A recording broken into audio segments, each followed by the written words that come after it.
If you really want to fix your productivity, stop making to-do lists. You wrote the list this morning, 7 items, neat handwriting. You felt in control for exactly 4 minutes. Then the day happened. By evening, 3 items are crossed off, 4 are not, and somehow you feel worse than if you had never made the list at all. This is not a coincidence. This is not a discipline problem. The real reason is not what you think.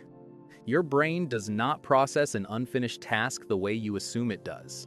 You think it simply waits, patiently, until you get back to it. It does not wait, it intrudes.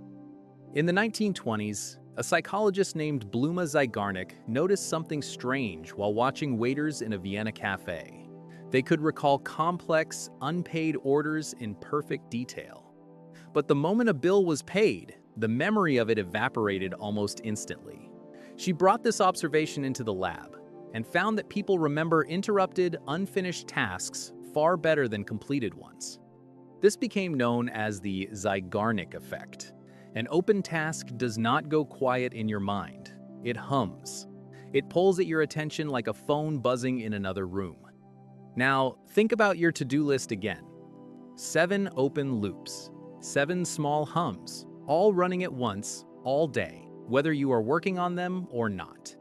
You built a machine for generating background noise, and you called it productivity. Here is the part that makes it worse. A to-do list does not distinguish between a 5-minute task and a 5-hour task.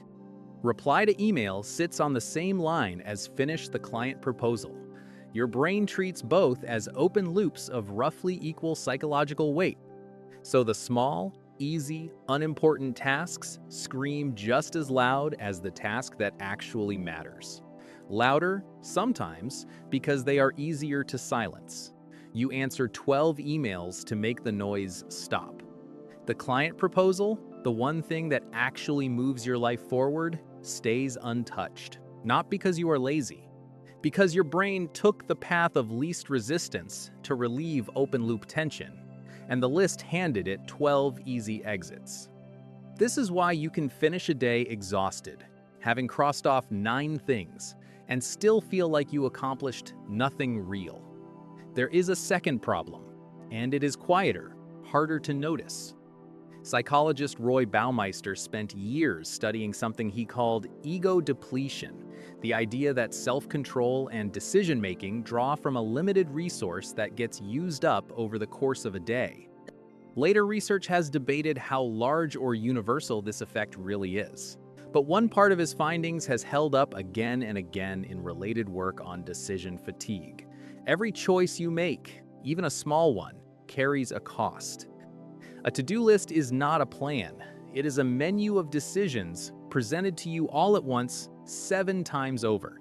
Which one first? Which one is most urgent? Which one can wait? You are not just doing the tasks. You are redeciding the order of your entire day over and over every time you glance at the list. By 2 p.m., you have made hundreds of tiny decisions about a list that was supposed to remove decisions. The list did not simplify your day, it multiplied it. So why does this system feel so satisfying in the moment? Why do you keep making the list, even after it fails you again and again?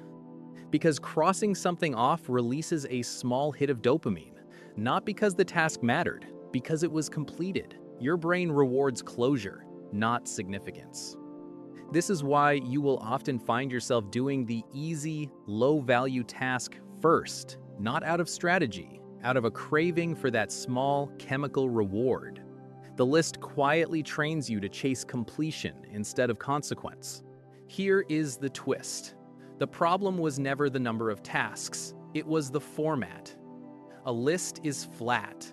Every item looks equally important, equally urgent, equally deserving of your attention, because a line of text carries no weight.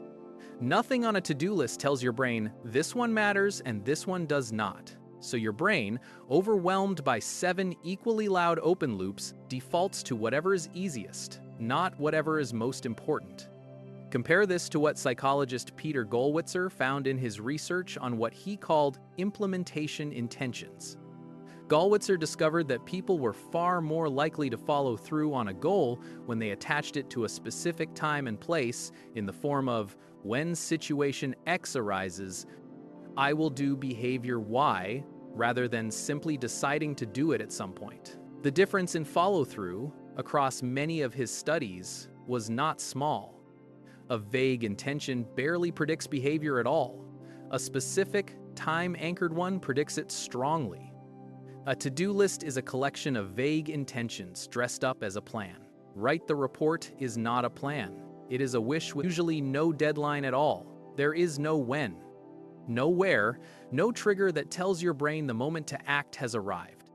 So the item sits there, humming, waiting for a decision that never gets easier to make, until you either force yourself through willpower you do not have enough of, or you quietly avoid it and answer more email instead. Willpower was never the missing ingredient. Structure was. So what do you actually do instead? You stop listing tasks and start scheduling behaviors. Instead of writing, finish the proposal, you write 9 to 10:30. Write the first section of the proposal at my desk. Phone in the other room. You are not deciding what to do anymore. You already decided, in advance, at a calmer moment, when your judgment was not competing with 12 other open loops for attention. When 9 arrives, there is no decision left to make. There is only the behavior already triggered by the time and place you assigned it. This does two things at once. It closes the open loop before the day even starts, because the task now has a defined beginning and end instead of floating indefinitely. And it removes the moment-to-moment decision-making that was quietly draining you all day. You also stop treating every task as equal. Before the day begins, ask one honest question. If I only accomplish one thing today, which one actually changes something? That task gets the first slot of your energy, not your last. Not the reward after you have already answered the emails. The first thing. Before the noise of small open loops has a chance to hijack your attention. Everything else, the small stuff, the replies, the minor errands, gets batched into a single block later in the day. Not because it does not matter, because it does not deserve to compete line for line with the one thing that actually matters. This is not about being harsh with yourself, and it is not about doing more. It is about finally giving your brain what it was asking for the entire time. Not a longer list, not more discipline. Closure, on purpose, in the right order, at a time you already decided in advance. You wrote a list this morning, 7 items, neat handwriting, 4 minutes of feeling in control before the day swallowed it whole. Tomorrow, you will not write a list at all. You will write a single sentence with a time attached to it. And for the first time in a while, that one sentence will actually get done.